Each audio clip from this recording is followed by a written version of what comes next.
আসসালামু আলাইকুম। আজ আমরা ইসাক স্যারের বইয়ের পদার্থের গাঠনিক ধর্ম অধ্যায়ের এমসিকিউ সলভ করার চেষ্টা করব। 1 নম্বর এমসিকিউটা কি আছে দেখো, যে কোনো পদার্থের অণুগুলো নিট বল শূন্য হয় কখন। আচ্ছা, নিট বল শূন্য হয় R is equal to R naught. এই যে আর নট, এটাকে আমরা এই জন্য বলি সাম্য অবস্থান। আর নটকে আমরা সাম্য অবস্থানও বলে থাকি। এবং এখানে স্থিতিশক্তি সর্বনিম্ন হয়। এখানে গতিশক্তি মানে আমরা যেটা বলি যে আকর্ষণ বল এবং বিকর্ষণ বল এই দুইটা সমান হয়ে যায়, এই জন্য নিট বল শূন্য। 2 নম্বরটা খেয়াল করো, বিভিন্ন পদার্থের অণুগুলোর মধ্যে পারস্পরিক আকর্ষণ বলকে কি বলে। বিভিন্ন পদার্থের, একটু ভালো করে খেয়াল করতে হবে, বিভিন্ন পদার্থের ভিতরে যে আকর্ষণ বল, অণুগুলোর ভিতরে যে আকর্ষণ বল, এটারে বলে আসঞ্জন বল। ঠিক আছে। আর যদি একই পদার্থের হয় তাহলে সেটারে আমরা বলি সংশক্তি বল। তাহলে সংশক্তি হবে কখন? যদি একই পদার্থের হয়। একই পদার্থের হলে তখন সেই বলটারে আমরা বলবো সংশক্তি বল। ঠিক আছে। আচ্ছা, এরপর 3 নম্বর খেয়াল করো, এই যে পরের একই প্রশ্ন আবার পরেরটাই চলে আসছে, যে একই পদার্থের বিভিন্ন অণুগুলোর ভিতরে আকর্ষণ বলকে কি বলে? সংশক্তি বল। আর আসঞ্জন বল মানে বিভিন্ন পদার্থ। ঠিক আছে, বিভিন্ন পদার্থ। আচ্ছা, এরপরে খেয়াল করো, 4 নম্বর প্রশ্নটা কি আছে, যে কাঁচ ও পারদের স্পর্শকোণ কত। কাঁচ ও পারদের স্পর্শকোণ 90 ডিগ্রি থেকে বেশি হবে। ঠিক আছে, 90 ডিগ্রি থেকে বেশি হবে। এটা একটু ভালো করে মুখস্থ রাখতে হবে স্পর্শকোণগুলো। মনে রাখতে হবে এটা কিন্তু কাঁচ ও পারদের স্পর্শকোণ থিটা, সেই থিটাটা হবে 90 ডিগ্রি থেকে বেশি। আবার আমি যদি বলি কাঁচ আর বিশুদ্ধ পানি, তাহলে সেটা শূন্য। আমি যদি বলি কাঁচ আর বিশুদ্ধ পানি, সেটা কিন্তু 0 ডিগ্রি। এরকম কয়েকটা আছে, যেমন রূপা আর পানি আছে, রূপা পানি, এদের মধ্যবর্তী কোণ 90 ডিগ্রি। ঠিক আছে, এরকম কয়েকটা স্পর্শকোণ আছে, স্পর্শকোণগুলো আমাদের একটু মনে রাখতে হবে। ঠিক আছে।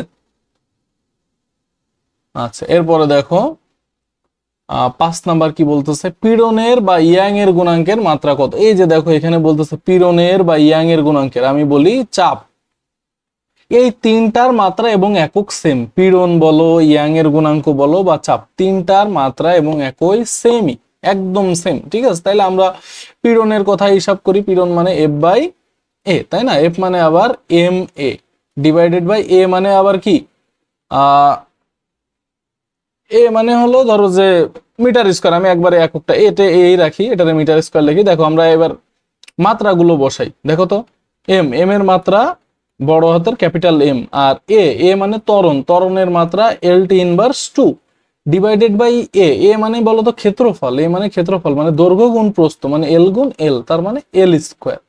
তাহলে এটা হয়ে যায় এম এল ইনভার্স এবং এম এল ইনভার্স 1 এবং টি ইনভার্স 2। আচ্ছা, এরপরে 6 নম্বর প্রশ্নটা দেখো কি বলে, যে সান্দ্রতা গুণাঙ্কের একক কোনটা। ঠিক আছে, সান্দ্রতা গুণাঙ্কের একক, এটা এগুলো একটু মুখস্থ করে রাখবা। এটা হলো এনএস মিটার ইনভার্স 2। ঠিক আছে, নিউটন সেকেন্ড মিটার ইনভার্স 2। আচ্ছা, এরপরে 7 নম্বরটা খেয়াল করো। 7 নম্বর কি বলে, যে 1 মিটার দৈর্ঘ্য এবং 1 মিলিমিটার স্কোয়ার প্রস্থচ্ছেদের ক্ষেত্রফল বিশিষ্ট একটি ইস্পাতের তারে দৈর্ঘ্য 10% বৃদ্ধি করতে প্রযুক্ত বল কত। তাহলে একটু ভালো করে খেয়াল করতে হবে, জায়গায় দৈর্ঘ্য আমরা 10% বৃদ্ধি করতেছি, তাই না? তাহলে দৈর্ঘ্য 10% বৃদ্ধি মানে দৈর্ঘ্য বৃদ্ধিরে আমরা বলতে পারি যে 10L বাই 100, তাই না? 10%, তাহলে এটার 0.1L বলা যায়। তাহলে এখন আমরা ডাইরেক্ট সূত্র বসাই দেব।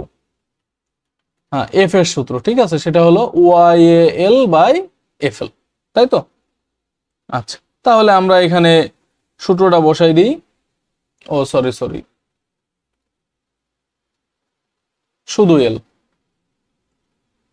আচ্ছা, এবার একটু সূত্রটা যদি বসাই এখানে, তাহলে কি আসে একটু খেয়াল করো, যে এখানে ওয়াই এর মানগুলো আমি বসাই দেবো। ওয়াই এর মান দেওয়া আছে, এই যে ওয়াই সরাসরি দেওয়া আছে, ওয়াই রাখলাম, ক্যালকুলেটারে মান বসাও।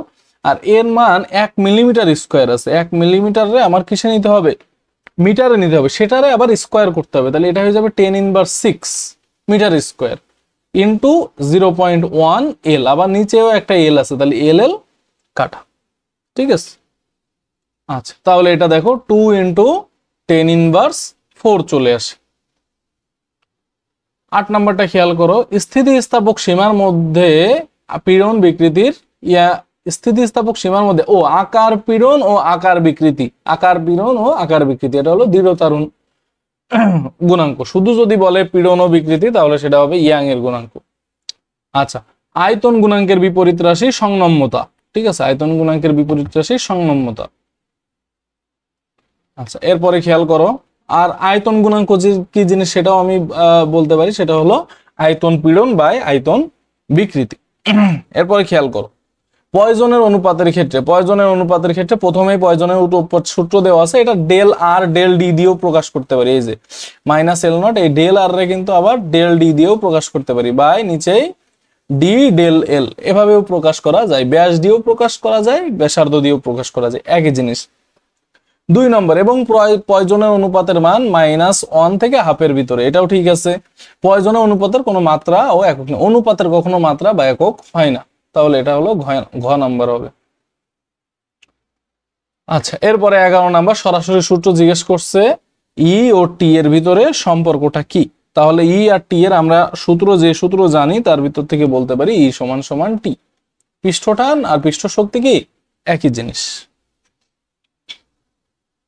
12 নম্বরটা খেয়াল করো, বলতেছে যে 5 মিটার দৈর্ঘ্য এবং 1 মিলিমিটার ব্যাস বিশিষ্ট তারে 1000 কেজি ভর চাপালে 0.33 মিটার প্রসারিত হয়।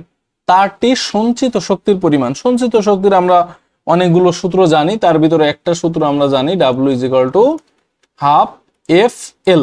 ঠিক আছে, এফ এল এফ এক্সও বলতে পারো। ঠিক আছে, তাহলে এখানে আমরা বলতে পারি হাফ, এফ মানে কত, এফ মানে এই যে 1000 কেজি আমরা এখানে করছি, ইনপুট দিছি, তাই না, এই যে 1000 কেজি ভর, তাহলে 1000 ইন্টু 9.8, এফ মানে এমজি, সেটাই বসাচ্ছি, ইন্টু এল, এল মানে দৈর্ঘ্য বৃদ্ধি, বৃদ্ধি কতটুকু, বৃদ্ধি বা হ্রাস যাই বলো, দৈর্ঘ্য পরিবর্তন 0.3 মিলিমিটার, তাহলে 0.3 ইন্টু 10^3 মিলিমিটারে আমরা মিটার করে দিলাম। ঠিক আছে, তাহলে দেখো চলে আসতেছে 0.147 জুল। আচ্ছা, এরপরটা খেয়াল করো, 13 নম্বর, 200 মিলিমিটার ব্যাসার্ধের একটি গোলক কোন তরলের ভিতর দিয়ে এত প্রান্ত বেগ নিয়ে পড়ছে, সান্দ্রতাঙ্ক দেওয়া আছে, সান্দ্র বল আমাদের বের করতে হবে। তাহলে সান্দ্র বলের সূত্র আমরা জানি, F = 6 পাই ইটা আবার আর ভি।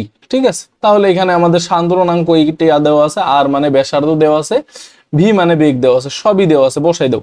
এই যে সান্দ্রতাঙ্ক, এটা হলো আমাদের ইটা, এবং এটা হলো আমাদের ভি, এবং এটা হলো আমাদের আর, বসাই দাও, দিলে তাইলে আমাদের চলে আসবে 2.37 × 10^4 নিউটন। 14 নম্বর খেয়াল করো, যে ধর্মের ফলে তরল তার বিভিন্ন স্তরের আপেক্ষিক গতির বিরোধিতা করে তাকে তরলের কি বলে, সান্দ্রতা বলে। এটা সরাসরি সংজ্ঞা থেকে আসছে, সান্দ্রতা বলে।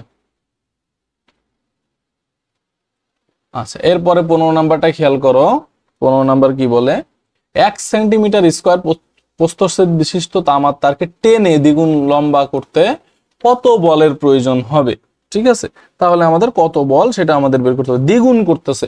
তাহলে F = যদি আমি সূত্র বসাই, ওয়াই এল বাই এল, তাহলে একটু খেয়াল করো তো, ওয়াই রে আমি ওয়াই রাখলাম, এ আমাদের মান দেওয়া আছে, এও রেখে দিলাম। দেখো তো এল মানে কি, টেনে দ্বিগুণ করতেছে, তার মানে পরিবর্তিত যে দৈর্ঘ্য এল প্রাইম সেটা 2L, তাহলে আগে ছিল এল, তাইলে আমরা যদি এই স্মল এল মানে দৈর্ঘ্য বৃদ্ধি বা দৈর্ঘ্য হ্রাস বোঝাই বা দৈর্ঘ্য পরিবর্তন বোঝাই, তাহলে এটা 2L - L মানে শুধু এল, তাহলে উপরেও এল নিচেও এল, তাহলে এল এল কাটা। এখন কথা হলো যে আমাদের তামার তারের কথা বলছে, কিন্তু এই তামার তারের ইয়াং এর গুণাঙ্ক দেওয়া নাই, তাই এটা আমাদের একটু কষ্ট করে, যেহেতু এই প্রশ্ন এরকম আসছে, এটা আমাদের মুখস্থ করে রাখতে হবে। তামার তারের ইয়াং এর গুণাঙ্ক হলো 2 × 10^11 ইন্টু ক্ষেত্রফল 1 সেন্টিমিটার স্কোয়ার মানে 10^4।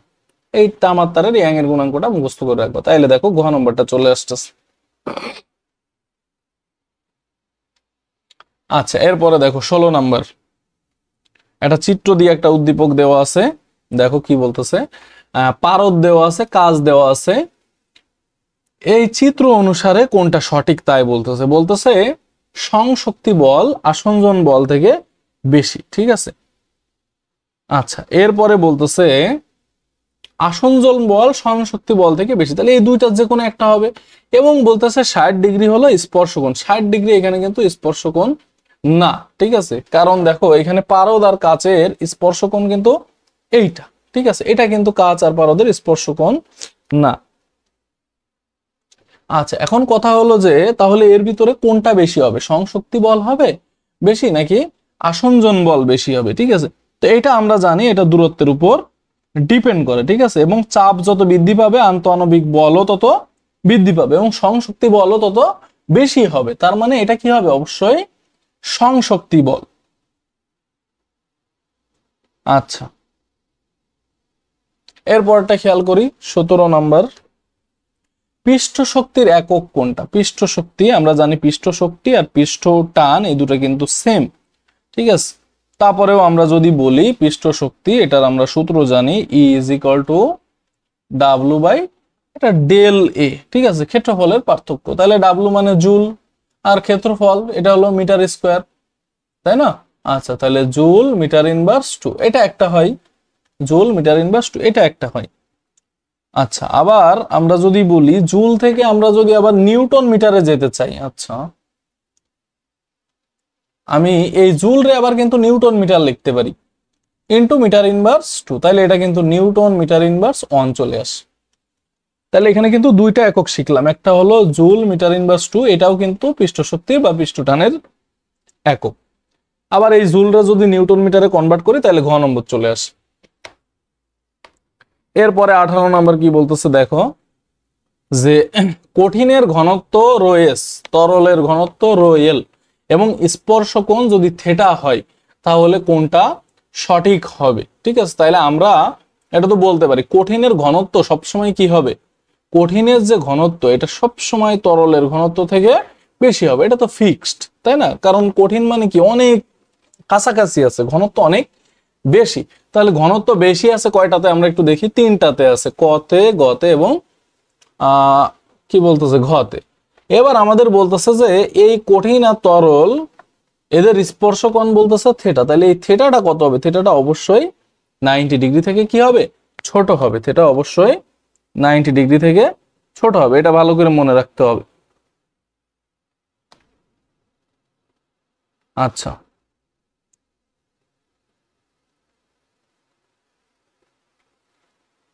সূক্ষ্মকোণ যদি হয় তাহলেই কেবল এরা কি করবে, পরস্পরে ভেজাবে, একটু ভালো করে মনে রাখতে হবে।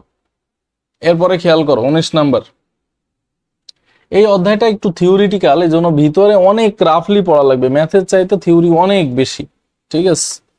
আচ্ছা, 19 নম্বর খেয়াল করো, ডি ব্যাস এবং এল দৈর্ঘ্যের একটি তার এক প্রান্তে দৃঢ়ভাবে আটকানো আছে, তারটির নিচের প্রান্তে একটি বল ঝোলালে এর দৈর্ঘ্যের পরিমাণ এক্স পরিমাণ বৃদ্ধি পায় এবং এক্স ও এল এর অর্ধেক, এক্স হলো এল এর অর্ধেক। তাইলে আমরা একটু বসাই ওয়াই ইজ ইকুয়াল টু, ও পীড়ন চাইছে, পীড়ন চাইছে, তাহলে পীড়ন মানে আমরা বলতে পারি এফ বাই এ, তাই না, পীড়ন মানে এফ বাই এ, তাহলে এফ বাই এ সমান সমান চলে আসবে ওয়াই এল বাই এল, ঠিক আছে। আচ্ছা, তো ওয়াই আমরা রেখে দিই, এল মানে দৈর্ঘ্য বৃদ্ধি, এক্স পরিমাণ ডিভাইডেড বাই, আচ্ছা এক্স আবার এল এর অর্ধেক, আচ্ছা তাহলে এটারে এল বাই 2 বলা যায়, সরি এটারে এল বাই 2 বললাম আর নিচে এল, এল এল কাটা, তাহলে ওয়াই বাই 2। এখন কথা হলো যে এখানে তারের তারের রিয়াঙ্কের গুণাঙ্ক দেওয়া আছে, তাহলে এই যে ওয়াই এর মান বসাই দাও, ওয়াই এর অর্ধেক হবে, ওয়াই এর অর্ধেক কোনটা দেখো তো, গ নাম্বার। আচ্ছা, 20 নাম্বার দেখো, একই প্রশ্ন বলতেছে একই উপাদানের 2D ব্যাস এবং 3L দৈর্ঘ্যের অপর একটি তারে সমপরিমাণ বল জোড়ালে পয়জনের অনুপাত অপরিবর্তিত থাকবে, ঠিক আছে। আচ্ছা, এরপরে দৈর্ঘ্য বৃদ্ধি পাবে 3x/4, এল এর মানটা আমাদের চেক করতে হবে, পীড়নের পরিবর্তন হবে। এখন দেখো 3 নাম্বারটা আমরা মানে একদম সহজেই বলতে পারি, কারণ বস্তু চেঞ্জ হয়ে গেছে, দৈর্ঘ্য টর্ঘ্য চেঞ্জ করে ফেলছি, মানে পীড়নও কি চেঞ্জ হয়ে যাবে, কারণ এফ বাই এ, তাহলে এই যে দেখো এ চেঞ্জ হয়ে যাচ্ছে, ক্ষেত্রফল চেঞ্জ হয়ে যাচ্ছে, তার মানে পীড়নও চেঞ্জ হয়ে যাচ্ছে। আচ্ছা, এখন আমাদের দৈর্ঘ্য বৃদ্ধিটা চেক করতে হবে যে দৈর্ঘ্য বৃদ্ধি আসলেই এটা হয় কিনা, ঠিক আছে। আচ্ছা, তাহলে দৈর্ঘ্য বৃদ্ধি মানে এল এর ভ্যালু, তাহলে তুমি এল এর ভ্যালু এখানে চেক করতে পারো। এল এর ভ্যালু আমরা জানি ওয়াই এ, আচ্ছা সরি, এটা হবে F L, L is equal to F L by Y A. ঠিক আছে, তাহলে এখানে আমরা মানটা বসাই দিতে পারি। বসাই দিলে আমরা দৈর্ঘ্য বৃদ্ধি 3x/4 পেয়ে যাব এবং পয়জনের অনুপাত অপরিবর্তিত থাকবে। তো মনে রাখবা উপাদান একই হলে পয়জনের অনুপাতও একই থাকবে, তাহলে এটা অবশ্যই হবে। 21 নাম্বার খেয়াল করো যে এই যে ঢাল, ঢাল পীড়ন ও বিকৃতির মধ্যকার লেখচিত্র ও এ রেখার ঢাল, ও এ রেখার ঢাল, এই যে ও এ রেখার ঢাল, এটা কি নির্দেশ করে? এটা অবশ্যই ইয়াং এর গুণাঙ্ক নির্দেশ করে। ভালো করে মনে রাখতে হবে এগুলো, এগুলো ইয়াং এর গুণাঙ্ক নির্দেশ করবে। কারণ পীড়ন বাই কি বিকৃতি, ওয়াই অক্ষ বাই এক্স অক্ষ, ঢাল মানে কি উপরে ওয়াই এর পরিবর্তন, নিচে এক্স এর পরিবর্তন। ঠিক আছে, আচ্ছা এরপরে খেয়াল করো 22 নাম্বার কি বলতেছে। বলতেছে কোন পানির উপরিতল হতে 0.5 মিটার লম্বা একটি আনুভূমিক তারকে টেনে তুলতে তারের ওজন সহ সর্বাধিক এত বলের প্রয়োজন হয়, পৃষ্ঠটান কত? তাহলে পৃষ্ঠটান আমরা টি ইজ ইকুয়াল টু বলতে পারি F by twice L. F by twice L, F মানে কত? 72.8 ইন্টু 10⁻³ আর টুয়াইজ এল মানে 2 ইন্টু 0.5, মানে এটা 1 মিটার, তার মানে যা ছিল তাই 72.8 10⁻³। আচ্ছা এরপরে 23 নাম্বারটা খেয়াল করো কি বলতেছে। 50 মিটার উঁচু থেকে পড়ন্ত দুটি শিলাখণ্ডের ব্যাসার্ধের অনুপাত এত, শিলাখণ্ড দুটির আন্তঃবেগের অনুপাত কত? তাইলে দেখো আন্তঃবেগের সাথে ব্যাসার্ধের সম্পর্ক আমরা জানি সমানুপাতিক, ভি সমানুপাতিক আর স্কয়ার, অর্থাৎ ভি হলো ব্যাসার্ধের আন্তঃবেগটা ব্যাসার্ধের বর্গের সমানুপাতিক। তাহলে এখান থেকে আমরা অনুপাত বলতে পারি না যে v1:v2 সমান r1 স্কয়ার r2 স্কয়ার, তাহলে এখানে আমরা সরাসরি বলতে পারি 1:4। 24 নাম্বার খেয়াল করো কোন অবস্থায় অনুসময়ের আন্তঃআণবিক আকর্ষণ বল সবচেয়ে কম বা সর্বনিম্ন? কখন? যখন আন্তঃআণবিক দূরত্ব সবচেয়ে বেশি, আন্তঃআণবিক দূরত্ব সবচেয়ে বেশি হবে। ঠিক আছে, তখন কি বল সবচেয়ে কম, সেটা হলো বায়বীয় পদার্থের ক্ষেত্রে। এরপরে দেখো 25 নাম্বার কি বলে। বলতেছে নিচের কোন ঘনত্বের তরলের মধ্যে কাঁচ নল ডুবালে হলে স্থূল কোণ হবে? আচ্ছা, তো দেখো আমরা জানি যে কাঁচ আর পারদের সাথে স্থূল কোণ তৈরি হয় এবং কাঁচ আর পারদ এবং সেই স্থূল কোণটা হলো 140 ডিগ্রি। ঠিক আছে, কাঁচ ও পারদের স্পর্শ কোণ 140 ডিগ্রি এবং সেটা স্থূল কোণ, তাই না? তাহলে এখন আমরা এখানে পারদের ঘনত্ব দেখতে পারতেছি, তাহলে এটাই হবে আমাদের অ্যান্সার। আচ্ছা এবার ইয়াং এর গুণাঙ্কের সূত্র চাইছে, দৈর্ঘ্য পীড়ন বাই দৈর্ঘ্য বিকৃতি, এটা আমরা জানি। আচ্ছা এরপর 27 নাম্বারটা খেয়াল করো কি বলতেছে যে গ্যাসের সান্দ্রতা গুণাঙ্ক তাপমাত্রার বর্গমূলের সমানুপাতিক। ঠিক আছে, এই যে আমরা জানি ইটা সমান কে রুট টি, তাইলে এই যে ইটা সমানুপাতিক রুট টি, ইটা মানে সান্দ্রতা গুণাঙ্ক। আচ্ছা এরপরটা আমরা খেয়াল করি, দেখো 28 নাম্বার কি বলে। 5 সেন্টিমিটার ব্যাসার্ধের বুদবুদ তৈরি করতে কৃতকাজ কত হবে? আচ্ছা বুদবুদ তৈরিতে কৃতকাজ আমরা জানি W is equal to 8 pi r square T. ঠিক আছে, তাহলে আমরা একটু হিসাব করি। দেখো এখানে আর এর মানটা দেওয়া আছে, ঠিক আছে, এই যে টি এর ভ্যালু আমাদের পাশে দেওয়া আছে।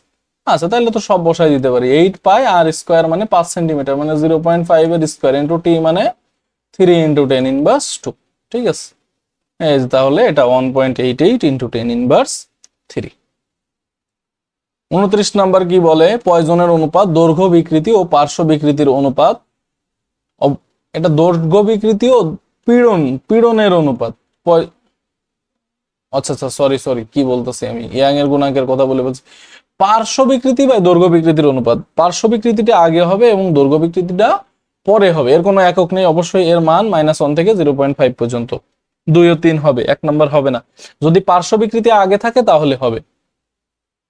30 নাম্বারটা খেয়াল করো কোন তরলের পৃষ্ঠের ক্ষেত্রফল 1 একক বৃদ্ধি করতে তার কৃত কাজকে কি বলা হয়? পৃষ্ঠ শক্তি। এগুলো সংজ্ঞা সরাসরি আচ্ছা, এরপরে 31 নাম্বারটা খেয়াল করো কি বলে, স্পর্শকোণ নির্ভর করে। স্পর্শকোণ কিসের কিসের উপর নির্ভর করে? কঠিন ও তরলের প্রকৃতির উপর। অবশ্যই কঠিন ও তরলের প্রকৃতির উপর। তরলের উচ্চতার উপর ডিপেন্ড করে না, আমরা জানি স্পর্শকোণের সাথে। আচ্ছা, কঠিন ও তরলের বিশুদ্ধতার উপর। অবশ্যই বিশুদ্ধ পানি হইলে একরকম, শুধু পানি হইলে একরকম, ঠিক আছে, আলাদা আলাদা, একদিন হবে। 32 নাম্বারটা খেয়াল করো যে ও এ বি এর ক্ষেত্রফল। দেখো তো ও এ বি এর ক্ষেত্রফল এইটা, এই যে, তাহলে এটা সমান সমান কিন্তু আমরা জানি যে এটার ক্ষেত্রফল হাফ গুণ দৈর্ঘ্য গুণ প্রস্থ, মানে হাফ গুণ ভূমি গুণ উচ্চতা, তাহলে বিকৃতি, তাই না? তাহলে হাফ গুণ পীড়ন গুণ বিকৃতি, এটা কার সূত্র? ডাব্লিউ এর সূত্র বা ইউ এর সূত্র, তুমি যাই বলো, তার মানে সর্বমোট কৃত কাজ বোঝাবে এটা। আচ্ছা, 33 নাম্বারটা খেয়াল করো কি বলে, উকের সূত্র কোনটা? পীড়ন বিকৃতির সমানুপাতিক। 34 নাম্বার, বৃষ্টির ফোঁটা বাতাসের মধ্য দিয়ে পড়তে থাকলে দূরত্ব বনাম বেগের লেখচিত্র। দূরত্ব বনাম বেগের লেখচিত্র কোনটা হবে? আচ্ছা, তাহলে দূরত্ব বনাম বেগের লেখচিত্র আমরা জানি এটা হবে গ নাম্বার। ঠিক আছে, প্রথমে বেগ বাড়বে এবং পরে স্থির হয়ে যাবে।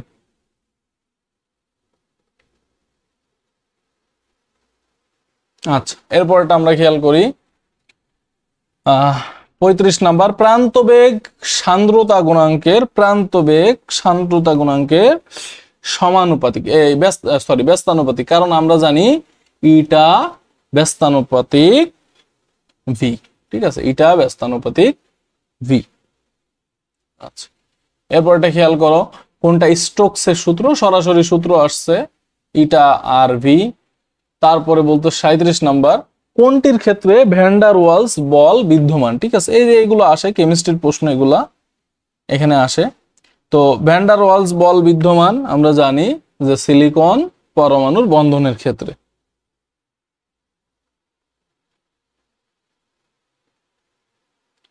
ও সরি, এখানে তো ভুল দেওয়া আছে, সিলিকন না তো, অক্সিজেন পরমাণুর ইসের ক্ষেত্রে, বন্ধনের ক্ষেত্রে। একটু ভালো করে মনে রাখবা, ভুল হয়েছে এখানে। বলতেছে কোনটির ক্ষেত্রে ভ্যান ডার ওয়ালস বিদ্যমান, এটা অক্সিজেন অণুর বন্ধনের ক্ষেত্রে। আরো কয়েকটা উদাহরণ আছে, এগুলো তোমরা একটু মুখস্থ করে রাখবা। আচ্ছা, এরপরে বলতেছে সান্দ্রতা সহগের মাত্রা কোনটা? 38 নম্বর, সান্দ্রতা সহগের মাত্রা আমরা জানি যে এটা হলো এম এল, এই যে দেওয়া আছে M L inverse 1 T inverse. ঠিক আছে, এগুলো বের করতে পারবা সহজে।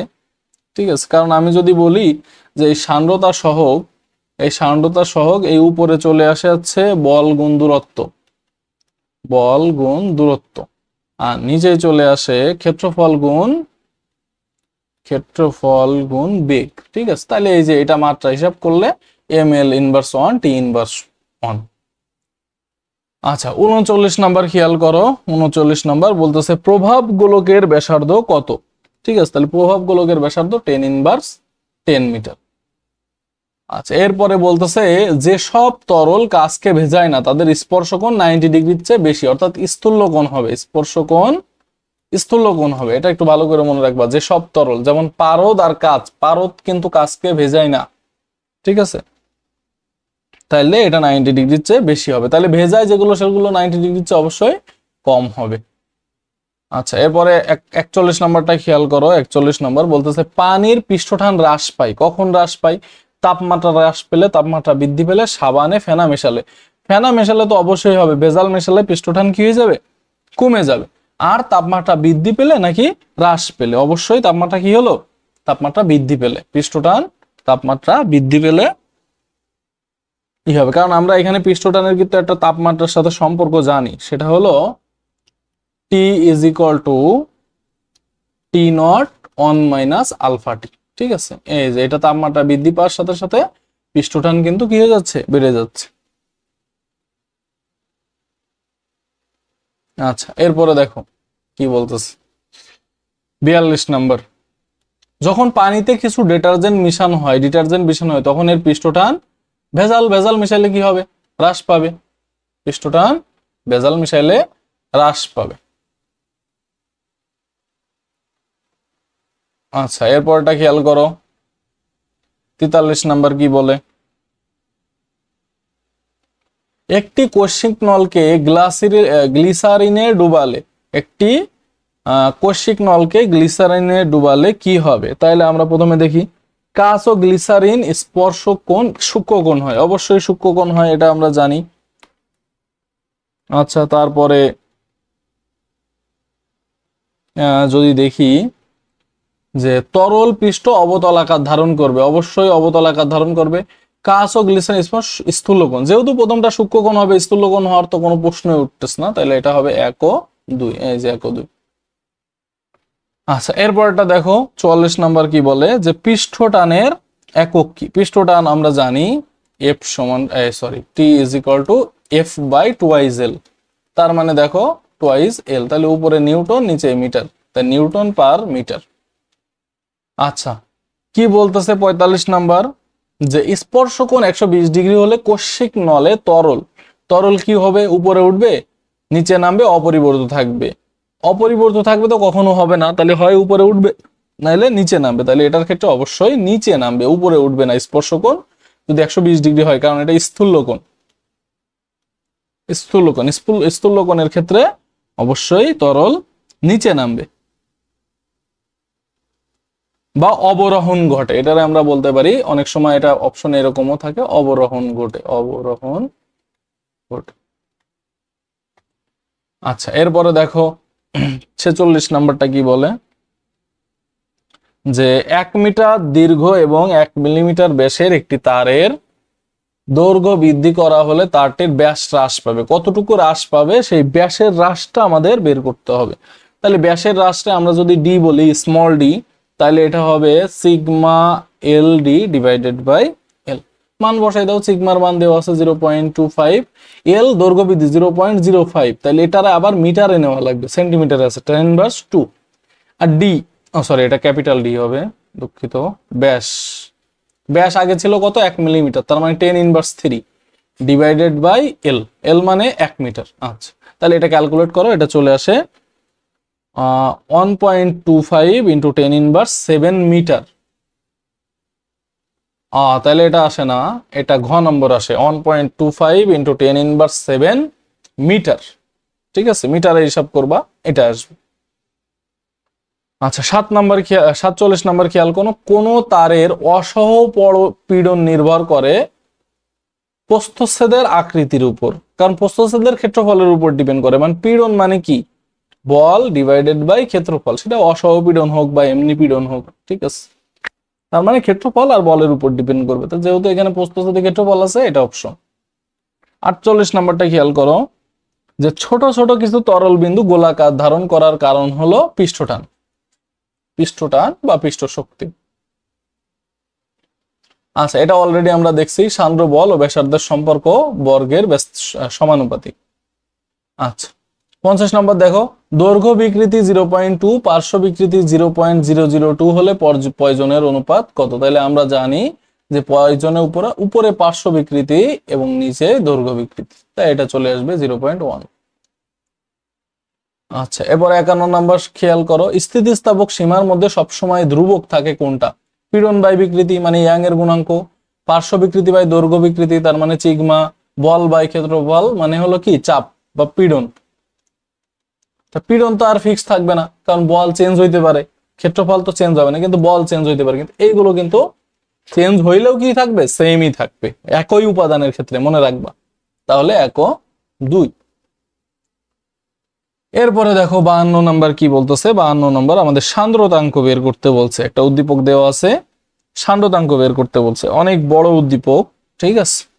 তাহলে আমাদের বলতেছে 2 × 10⁻⁴ মিটার ব্যাসার্ধের একটি লোহার বল কোন তরলের ভিতর দিয়ে পড়ার সময় এত ধ্রুব বেগে পড়তে থাকে, লোহা ও তরলের ঘনত্ব যথাক্রমে এত এবং এত। দুইটা একসাথে আছে, তাই না, একটা তরলের জায়গায়। আচ্ছা, তাহলে এটা কিভাবে বের করতে হবে? তাহলে একটু দেখো, এখানে আমরা ইটা সান্দ্রতাঙ্ক এইটা সমান এইভাবে বের করতে পারি যে 2r² ডেল রো মানে কি? এই দুইটার ঘনত্বের পার্থক্য, দুইটার যে তরল দেওয়া আছে এই তরলের ঘনত্বের পার্থক্য, ইনটু জি ডিভাইডেড বাই আমরা বলতে পারি 9v, ঠিক আছে। আচ্ছা, তাহলে এই সূত্রটা আমরা অ্যাপ্লাই করতে পারি। এখানে ব্যাসার্ধ দেওয়া আছে বেগও দেওয়া আছে, সবই দেওয়া আছে। আচ্ছা, তাইলে এটা বসাই দিলে দেখো 1.5 ইন্টু 10⁻² চলে আসতেছে। আচ্ছা, এরপরে খেয়াল করো 53 নম্বরটা কি বলতেছে, যে এত ঘনত্বের তরলের মধ্য দিয়ে লোহার বলটি পড়লে দ্বিতীয় তরলের সান্দ্রতা গুণাঙ্ক প্রথম তরলের কয় গুণ হবে? আচ্ছা, তাহলে দুইটারই কি করতে হবে, সান্দ্রতা গুণাঙ্ক বের করতে হবে। আমরা আগেরটাই তো বের করছি। এখন ঘনত্ব আবার অন্য নতুন একটা দেওয়া আছে, এত ঘনত্বের তরল, তার মানে ওই একই সূত্র, যে ইটা সমান সমান 2r² ডেল রো, আর এর সাথে থাকবে জি ডিভাইডেড বাই 9b। তাহলে এই যে এই ঘনত্বের জন্য ইটা 1 বের করবা, ইটা 1 বের করবা, ইটা 2 বের করবা, দেখবা হবে যে ইটা 1 আর ইটা 2 সমান। ঠিক আছে, সমান হবে, প্রায় সমান, কাছাকাছি হবে। আর যারা মেডিকেল অ্যাসপিরেন্টস তাদের আমি সাজেস্ট করবো এইসব বড় বড় ম্যাথের অঙ্কগুলো স্কিপ করার জন্য। 54 নম্বরটা খেয়াল করো কি বলে, যে একটি তরলে নিরেট গোলকের বস্তুকে ফেলে দিলে সময়ের সাথে বেগের পরিবর্তন, এটা কিন্তু আমরা অলরেডি দেখছি। দূরত্বের সাথে বেগের পরিবর্তনও দেখছি, সময়ের সাথে দূরত্বের পরিবর্তন একই রকম হবে, প্রথমে বাড়বে পরে অনেকটা স্থির মতো থাকবে। এই যে ঘ নম্বর। আচ্ছা, 55 নম্বর খেয়াল করো, এত তাপমাত্রার কোন তরলে উপরতল থেকে এত লম্বা মানে তরলের পৃষ্ঠটান বা এই কত হবে? আচ্ছা, পৃষ্ঠটান বের করতে হবে। তাইলে তাপমাত্রা এখানে কোনো কাজের না, T = আমরা জানি F/2IL। তাহলে এখানে F দেওয়া আছে, F হলো 4.32 ইন্টু 10⁻³ আর 2L মানে 2 ইন্টু 0.08, 2.7 ইন্টু 10⁻²। এখানে তাপমাত্রা কোনো কাজে লাগবে না। নিচের কোনটা সঠিক? সূত্র সরাসরি জিজ্ঞেস করছে। 56 নম্বর, OIL²/½ L²। ঠিক আছে, কনভার্ট করলে এরকম চলে আসে। আচ্ছা, স্পর্শকোণ যদি 90 ডিগ্রি হয় তাহলে তরলের পৃষ্ঠ কেমন হবে? স্পর্শকোণ 90 ডিগ্রি বেশি হলে উত্তল হবে, স্থূলকোণ হলে উত্তল হবে। 58 নম্বরটা খেয়াল করো পৃষ্ঠটানের মাত্রা কোনটা? পৃষ্ঠটান, তাই না?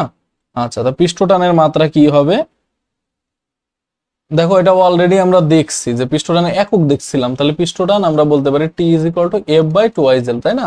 আচ্ছা, F মানে আবার MA, আর এটা হলো L। তা আমরা একটু বসাই মাত্রাগুলো। M এর মাত্রা ক্যাপিটাল M, A এর মাত্রা LT−2, আর এখানে আবার L এর মাত্রা L কাটা, তাহলে MT−2। একক দেখছিলাম, এটা মাত্রা। এরপর দেখো 59 নাম্বার কি বলে, স্থিতিস্থাপক সীমার মধ্যে দৈর্ঘ্য প্রসারণ বনাম ভার। তাহলে ভার যত বাড়বে প্রসারণও তত কি হবে? বাড়বে, সমানুপাতিক। এরপর দেখো কি বলতেছে 60 নাম্বার, বৃষ্টির একটি বড় ফোঁটা ভেঙে অনেকগুলো ছোট ফোঁটায় পরিণত হলে ফোঁটাগুলির সর্বমোট ক্ষেত্রফল বৃদ্ধি পাবে। ক্ষেত্রফল কিন্তু কখনো সেম হবে না, বড় ক্ষেত্রফলের সমান হবে না। ঠিক আছে, ক্ষেত্রফল বৃদ্ধি পাবে। আচ্ছা, এরপরে খেয়াল করো, আচ্ছা অনেক বড় প্রশ্ন, দেখো ABC, আচ্ছা তিনটা একই মানের সমান দৈর্ঘ্যের তিনটা দেওয়া আছে, তাদের দৈর্ঘ্য বৃদ্ধি দেওয়া হয়েছে, ইয়াং এর গুণাঙ্ক তিনটার ক্ষেত্রে বের করতে হবে। ঠিক আছে, তাহলে আমরা জানি ইয়াং এর গুণাঙ্ক যদি সূত্রটা বলি তাহলে FL/AL। তাহলে এই যে দেখো তো, ইয়াং এর গুণাঙ্কের সাথে দৈর্ঘ্য বৃদ্ধির সম্পর্ক হলো কি? ব্যস্তানুপাতিক। তার মানে যার দৈর্ঘ্য বৃদ্ধি সবচেয়ে বেশি তার ইয়াং এর গুণাঙ্ক সবচেয়ে কম হবে। তাহলে দৈর্ঘ্য বৃদ্ধি সবচেয়ে বেশি হলো এর, তাহলে এর ইয়াং এর গুণাঙ্ক সবচেয়ে কম হবে, এবং দৈর্ঘ্য বৃদ্ধি সবচেয়ে কম যার ইয়াং এর গুণাঙ্ক তার সবচেয়ে বেশি হবে। তার মানে সি এর সবচেয়ে বেশি, এ এর সবচেয়ে কম, তার মানে খ নাম্বার। আচ্ছা, বি তারের বিকৃতি কত? আচ্ছা, বিকৃতি বের করতে হবে। বিকৃতি মানে কি? আচ্ছা, বিকৃতি মানে দেখো এখানে দেওয়া আছে কত পার্সেন্ট? 2% দেওয়া আছে না? 2% মানে 2/100, তার মানে 0.02। আচ্ছা, এরপরে খেয়াল করো 63 নম্বর কি বলতেছে, যে এত দৈর্ঘ্য এবং এত মিলিমিটার স্কয়ার প্রস্থচ্ছেদের ক্ষেত্রফল বিশিষ্ট তারে এত ভর ঝুলালে এত মিলিমিটার প্রসারিত হয়। পীড়ন কত? পীড়ন আমরা জানি F/A। F মানে আবার এখানে আমরা বলতে পারি mg/a। আচ্ছা, প্রস্থচ্ছেদ যেহেতু, তাহলে A মানে πr² হয়ে যাবে, তাহলে mg, M মানে এখানে 20 কেজি, জি মানে 9.8, এটা হলো পাই আর স্কোয়ার, পাই আর স্কোয়ার, আর স্কোয়ার মানে কি বলতেছে, আচ্ছা এই যে ও এটা তো ক্ষেত্রফল সরাসরি দেওয়া আছে 1 মিলিমিটার স্কোয়ার, সরি, তাহলে এখানে পাই আর স্কোয়ার দেওয়া যাবে না, 1 মিলিমিটার স্কোয়ার ইউজ করতে হবে, তার মানে 10^6, তাহলে বসাই দাও 10/6, 1.96 ইন্টু 10^8। আচ্ছা, উক্ত তারটির দৈর্ঘ্য বিকৃতি বের করতে হবে।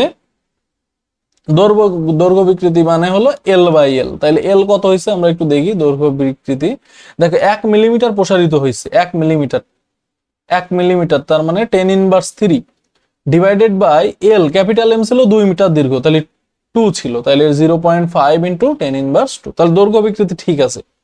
ইয়াং এর গুণাঙ্ক আমাদের বের করতে হবে। ইয়াং এর গুণাঙ্ক আমরা বলতে পারি FL/AL, ঠিক আছে। তাহলে F/A এর ভ্যালু আমরা অলরেডি বের করছি, F/A এর ভ্যালু এ যে এটা পীড়ন, ঠিক আছে।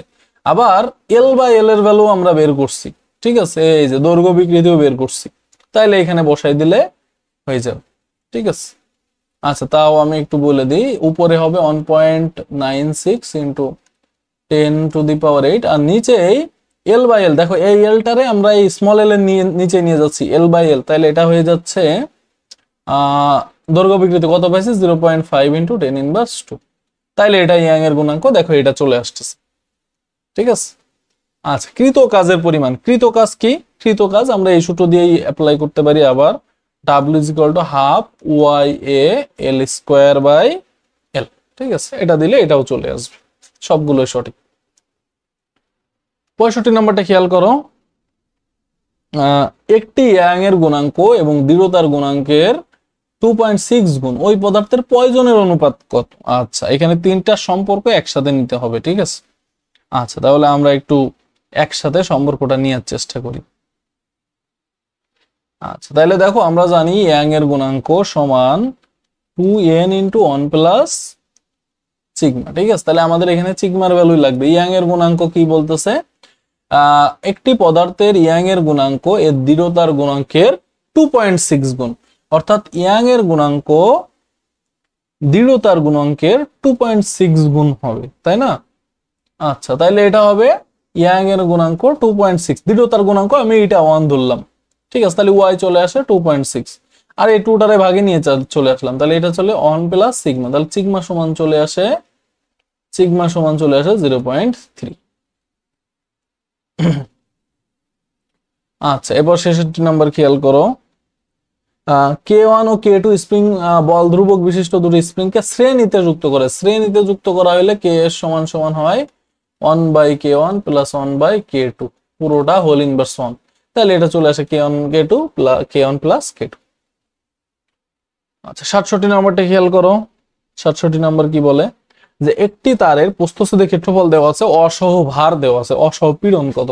তাহলে দেখো উপরে 40 × 9.8 ডিভাইডেড বাই, এই যে পীড়ন মানে কি F/A, সেটাই আমরা করতেছি, আর ডিভাইডেড বাই ক্ষেত্রফল 10^6, কারণ 1 মিলিমিটার স্কোয়ার, তাহলে এটা চলে আসে 3.92 ইন্টু 10⁸। আচ্ছা, এরপরে খেয়াল করো কি বলে, 68 নম্বর, একটি কৈশিক নলের ব্যাস দেওয়া আছে, একে এত পৃষ্ঠটান দেওয়া আছে, এত ঘনত্বের পানিতে ডুবালে কত মিটার উচ্চতায় উঠবে, তার মানে এইচ বের করতে হবে আমাদের, তাই না। আচ্ছা, তাইলে আমরা সরাসরি আমরা টি এর একটা সূত্র জানি, টি = পৃষ্ঠটান, যে H/ρg/r ডিভাইডেড বাই 2, তাই না। আচ্ছা, তাহলে এখান থেকে এইচ এর ভ্যালুটা আমরা যদি বের করি, তাহলে এটা চলে আসে 2T/ρ/g বা gr, তুমি যাই বলো, ঠিক আছে। তাহলে এখানে আমরা মান বসাই দিতে পারি, এই যে এটা হলো আমাদের টি এর ভ্যালু 7.2, আর ব্যাসার্ধ দেওয়া আছে, ব্যাস দেওয়া আছে, ব্যাসার্ধ বের করতে হবে, তাহলে আর চলে আসবে 0.1 মিলিমিটার, তাহলে 0.1 × 10⁻³ মিটার, ঠিক আছে। আর ঘনত্ব দেওয়া আছে 1000, ঠিক আছে। আচ্ছা, তাহলে এখান থেকে আমরা এইচ এর ভ্যালু বের করতে পারি। এইচ এর ভ্যালু চলে আসে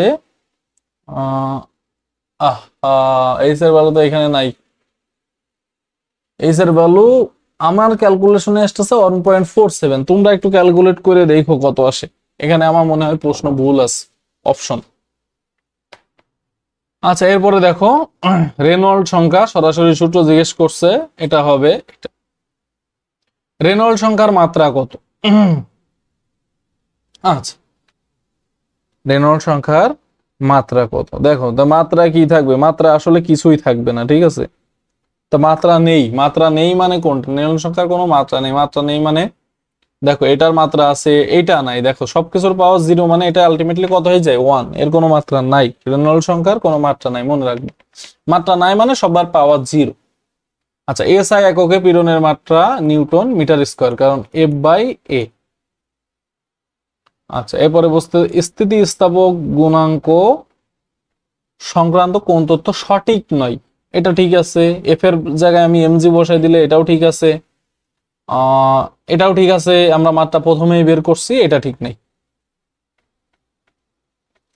73 নম্বর খেয়াল করো, সান্দ্রতাঙ্কের উপর তাপমাত্রা ও চাপের প্রভাবের ক্ষেত্রে কোনটি সঠিক নয়।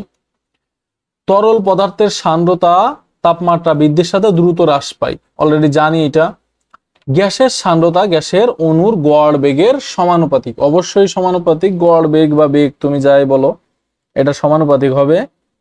এরপরে যদি আমরা বলি যে গ্যাসের সান্দ্রতাঙ্ক চাপের উপর নির্ভরশীল, চাপের উপর তো কোনোভাবেই নির্ভরশীল না, সান্দ্রতাঙ্কের ওইখানে চাপের কোনো প্রশ্ন নাই। চাপ বৃদ্ধি পেলে তরলের সান্দ্রতাঙ্ক বৃদ্ধি পায়, ঠিক আছে, তাইলে চাপ বৃদ্ধি পেলে তরলের সান্দ্রতাঙ্ক বৃদ্ধি পায়, হ্যাঁ তা বৃদ্ধি পায়। 74 নম্বরটা খেয়াল করো, দুটি ভিন্ন প্রস্থচ্ছেদের তারের ইয়াং এর স্থিতিস্থাপক গুণাঙ্ক একই, তার দুটি একই উপাদানের, স্থিতিস্থাপক গুণাঙ্ক এক মানে উপাদান একই, পৃষ্ঠটান এত হলে পৃষ্ঠ শক্তি কত, পৃষ্ঠটান আর পৃষ্ঠ শক্তি একই জিনিস। কোন ধর্মের কারণে পানির ফোঁটা গোলাকৃতি হয়, পানির ফোঁটা গোলাকৃতি হয়, এটা খুবই খুবই ভালো প্রশ্ন, এটা তল টানের কারণে হয়, কিসের কারণে হয়, তল টানের কারণে।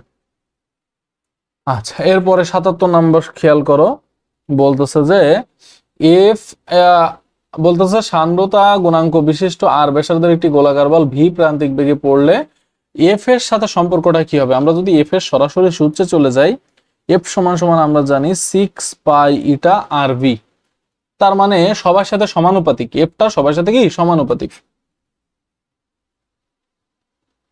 এরপরে চলে আসো 78 নম্বরে, দৈর্ঘ্য বিকৃতি বনাম পার্শ্ব বিকৃতির লেখচিত্র। দৈর্ঘ্য বিকৃতি বনাম পার্শ্ব বিকৃতি মানে কি, সিগমার উল্টাটা, দৈর্ঘ্য বিকৃতি বনাম পার্শ্ব বিকৃতি মানে সিগমার উল্টাটা। আচ্ছা, তাইলে এটা চলে আসে ঘ নম্বর, সমানুপাতিক, কারণ এই যে সিগমা সমান সমান দৈর্ঘ্য বিকৃতি বাই পার্শ্ব বিকৃতি, তাহলে এই পার্শ্ব বিকৃতি এই পাশে নিয়ে আসলে এই দুটো সমানুপাতিক হয়, সমানুপাতিক মানে মূলবিন্দুগামী সরলরেখা অলওয়েজ। আচ্ছা, এরপরে দেখো কি বলতেছে 79 নাম্বার,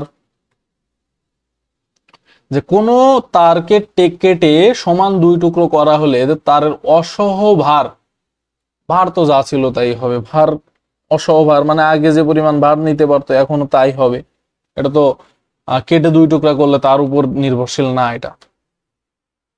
80 নাম্বারটা খেয়াল করো, এত মিটার লম্বা এবং এত মিলিমিটার ব্যাসের তারকে বল প্রয়োগে এত দৈর্ঘ্য বৃদ্ধি করা হলো, ব্যাস হ্রাস কত, অর্থাৎ ডি এর ভ্যালুটা আমাদের বের করতে হবে, স্মল ডি, ব্যাস হ্রাস, স্মল ডি সমান sigma L D divided by A. তাহলে এখানে দেখো সিগমা মানে 0.1, এল মানে হলো দৈর্ঘ্য বৃদ্ধি দেওয়া আছে 0. এই যে সেন্টিমিটারে দেওয়া আছে, এটা মিটারে বসাইতে হবে, মানে 10^2 ইন্টু ডি, ব্যাস আগে 1 মিলিমিটার ছিল, এটা 10^3 বা এটার মিলিমিটার রাখলেও কোনো সমস্যা নাই, ঠিক আছে।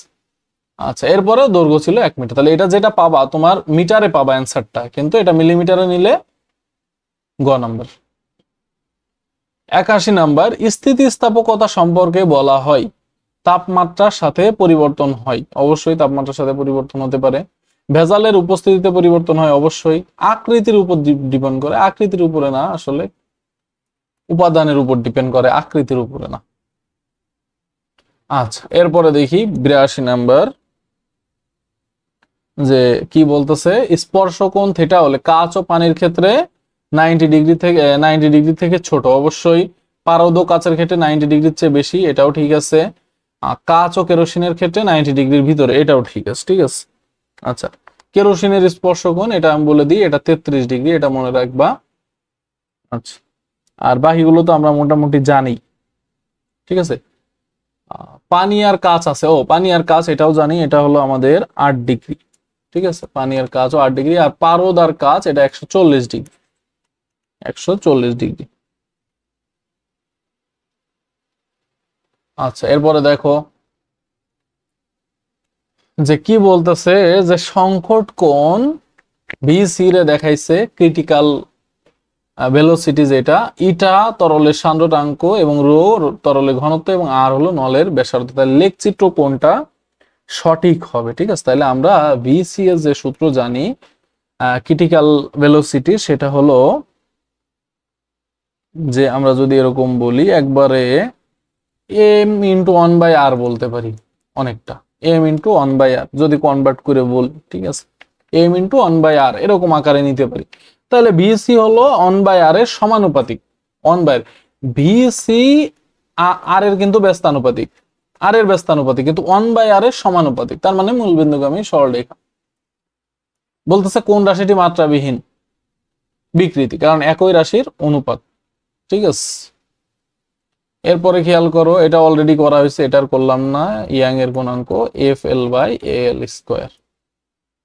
আয়তন গুণাঙ্কের অপর নাম, অন্য নাম অসংনম্যতা। এখানে কিন্তু প্রশ্নটা ভালো করে পড়তে হবে, কারণ অনেক সময় বলে আয়তন গুণাঙ্কের বিপরীত রাশি, তো সাধারণত আমরা ডাইরেক্ট সংনম্যতা লিখে চলে আসি, কিন্তু প্রশ্নটা ভালো করে পড়তে হবে, তারপরে অ্যান্সার করতে হবে। আচ্ছা দেখো তারপরে কি বলে, 87 নাম্বার, এটাও করা হয়েছে অলরেডি, এটাও করা হয়েছে। তারপরে আমি বলি, এটা একটু আগেই করলাম, যে আমরা জানি H is equal two, direct সূত্রটা লিখলাম আমি 2t বাই নিচে রো আর জি। ঠিক আছে, তাহলে ডাইরেক্ট আমরা টি এর ভ্যালু, এইচ এর ভ্যালু এখানে বের করতে পারি। এরপরে 88 নাম্বার বলতেছে ব্যাসার্ধ দ্বিগুণ হলে কত উচ্চতায় উঠবে। তাহলে ব্যাসার্ধ দ্বিগুণ হলে উচ্চতা কিন্তু এই যে ব্যাসার্ধের সাথে এইচ এর সম্পর্ক ব্যস্তানুপাতিক, তাই না? তাহলে ব্যাসার্ধ দ্বিগুণ হয়ে গেলে এইচ অর্ধেক হয়ে যাবে, তাহলে আগে যা ছিল তার অর্ধেক, এই যে আগেরটারে 2 দ্বারা ভাগ করো, এটা পেয়ে যাও। ঠিক আছে, 89 নম্বরটা খেয়াল করো, তারের ইয়াং এর গুণাঙ্ক। এই যে এখানে তার, দেখো আমরা যদি বলি এখানে দৈর্ঘ্য বিকৃতি দেওয়া আছে 0.2 এবং এখানে দৈর্ঘ্য পীড়ন দেওয়া আছে, দৈর্ঘ্য পীড়ন দেওয়া আছে, তাহলে আমরা জানি ইয়াং এর গুণাঙ্ক দৈর্ঘ্য পীড়ন বাই দৈর্ঘ্য বিকৃতি। তো ডাইরেক্ট বসাই দাও, 3.6 ইন্টু 10 টু দি পাওয়ার 10 আর নিচে 0.2, তাহলে 1.8 ইন্টু 10 টু দি পাওয়ার 11। বলতেছে তারটির উপর পীড়ন। আচ্ছা, এখানে অসহল পীড়নটা আমাদের বের করতে হবে, কারণ বলতেছে পীড়ন এর চেয়ে বেশি হলে ছিঁড়ে যাবে, এবং বলতেছে এর চেয়ে স্থায়ী বিকৃতি হবে, এর চেয়ে কম হলে বিকৃতি ঘটবে না। ঠিক আছে, আচ্ছা তাহলে এটা 1 2 3 সবগুলোই হচ্ছে। ঠিক আছে, অসহল পীড়নটা আমাদের একটু, এই যে দেখো এখানে দেখাচ্ছে, একটু ভালো করে আমরা যদি দেখি যে 3.6 এর বেশি হলে, মানে কম হলে, আমরা যদি লাস্টের অপশনটা দেখি, এর চেয়ে কম হলে কোনো বিকৃতি ঘটবে না। দেখো 3.6 এর নিচেই কিন্তু স্থিতিস্থাপক সীমার ভিতরেই আছে, কোনো বিকৃতি ঘটবে না। 4.8 হলো তার সহন সীমা, তাহলে সহন সীমার বাইরে যদি চলে যায় তখন তারটি ছিঁড়ে যাবে, স্থায়ী বিকৃতি, ছিঁড়ে যাওয়া মানে স্থায়ী বিকৃতি। ঠিক আছে, তার মানে সবগুলোই হবে। আচ্ছা আর নাই, তাহলে আজকে এই পর্যন্ত। আর এই অধ্যায়টা আসলে থিওরি অনেক বেশি, ঠিক আছে, আর আমার অত বেশি থিওরি পছন্দ না, তারপরও আমি আমার সাধ্য মতো চেষ্টা করছি, তোমাদের কতটুকু বুঝাইতে পারছি জানি না। থিওরি একটু ভালো করে পড়তে হবে, ভিতরে অনেক, এই অধ্যায় অনেক ভিতরে পড়া লাগে, শুধু সূত্র দিয়ে এটা শেষ করা যায় না। আচ্ছা, তাহলে আজকে এই পর্যন্ত, সবাই ভালো থাকো, সুস্থ থাকো, আসসালামু আলাইকুম।